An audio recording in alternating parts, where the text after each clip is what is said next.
একমাত্র প্রবাসীদের রেমিটেন্সেই বাংলাদেশ এখন পর্যন্ত টিকে আছে। তাহলে প্রবাসীদের কোঠা কোথায়?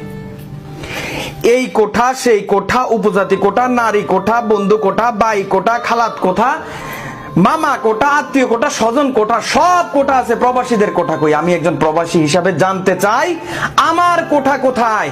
সবাইকে আসসালামু আলাইকুম, আশা করছি সকলেই অনেক অনেক ভালো আছেন। রক্তলীলায় বয়ে যাচ্ছে বাংলাদেশের বিশ্ববিদ্যালয়ের মাঠ প্রাঙ্গণ। কিসের জন্য? কোঠা, চাকরির কোঠার জন্য। কি করবেন ভাই? চাকরি করে কি করবেন? ঘোষিত নাকি? আপনি লক্ষ লক্ষ টাকা ব্যয় করে এই কোঠা বলেন, আত্মীয় বলেন, স্বজন বলেন, মামা বলেন, খালু বলেন, তাদের বলে বলেন চাকরি নিলেন।